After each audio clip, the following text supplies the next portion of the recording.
një fluks të jashtëzakonshëm të prurjeve, të investimeve të huaja dhe të kompanive që kanë në Shqipëri.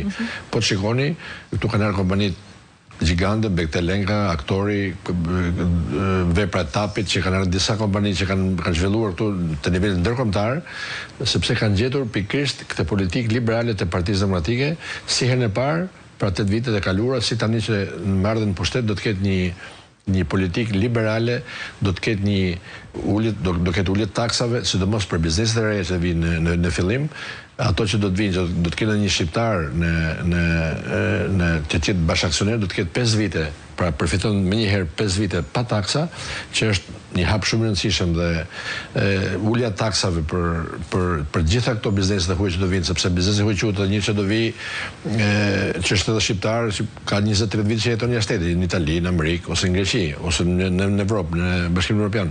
Kështu që edhe pastaj kontrolli dhe gjobat, kjo është një qeveri gjobvense.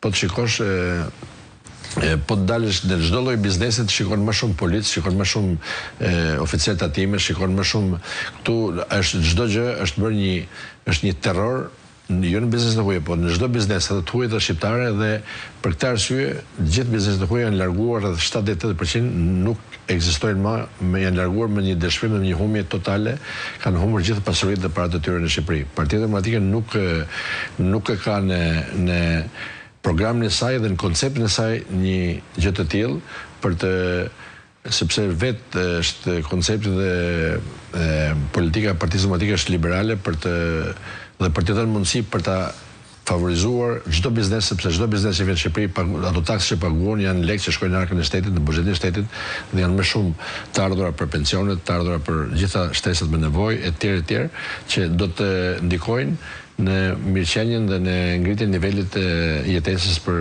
gjithë qytetarët shqiptarë. Do ndalemi edhe tek turizmi, po është bujqësia ajo që garanton gati 20% të prodhimit të brendshëm bruto. Cili është plani që ka Partia Demokratike? A do të shkojnë më tej ato nisma që janë ndërmarrë përpara vitit 2013? Unë mendoj që epicendra e politikës së Partisë Demokratike është dhe bujqësia, që është një hallk shumë e rëndësishme. Ne, Partia Demokratike ka dhënë prova, ju thashë një herë në qeverisin e kaluar, pra të fundit, që ka pas subvencione të jashtëzakonshme. Ne, baza dhe shtylla korrizore e bujqësisë do të jetë subvencionet, pra për të subvencionuar gjithë sektorin e bujqësisë në gjitha fushat, për të dhënë mundësi gjithëve për ta zhvilluar, sepse të gjithë janë me halle dhe janë me probleme të theksuara. Po të shikosh sot, nuk ka si subvencion asnjë litër naftë, nuk ka si subvencion te karburanti, nuk ka si subvencion te gjithë hallkat e bujqësisë, si tek për fermerët ka. Nuk unë me sa di unë më tepër janë vjedhur dhe janë abuzuar dhe kjo është një çështje tjetër që unë nuk e për fermerët ka dhe por ka subvencion. Të paktën qeveria edhe tashmë në premtimet e mbajtura gjatë fushatës elektorale janë përmendur subvencionet që janë dhënë në bujqësi, blegtori, për naftën e të tjerë. Është si një fitore e Partisë Socialiste. Unë mendoj që është një propagandë gënjeshtër. Unë jam çdo ditë në terren, njoh shumë mirë edhe Lezhën edhe rrethinat e Tiranës, janë gjitha, domethënë janë, po të shikosh janë të gjitha, edhe ato ku janë dhënë disa, janë dhënë gjitha selektive. Kjo është krejtësisht e padrejtë, kjo është jo ligjore. Por janë dhënë nëse ti nuk je i Partisë Socialiste dhe i Rilindjes, nuk merr dot subvencion. Kjo është, edhe po të shikoni se është nevojë ta përsërisun.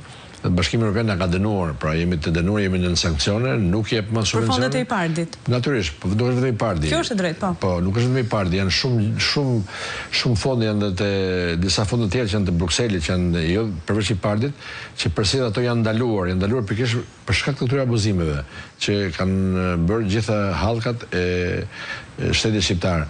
Partia Demokratike do të krijojë mundësitë që çdo fermer mos harrojë pasaj peshkimin, sepse edhe peshkimi është një fushë shumë e rëndësishme. Unë e njoh shumë mirë sepse kam pas shëngjinin dhe e di shumë mirë.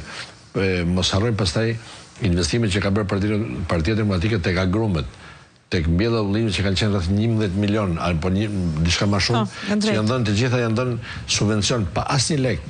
Pra janë dhënë gjitha me pagesat e qeverisë shqiptare, pra i ka mbuluar qeveria shqiptare. Kjo nuk ka ndodhur asnjëherë, ka 12 vite.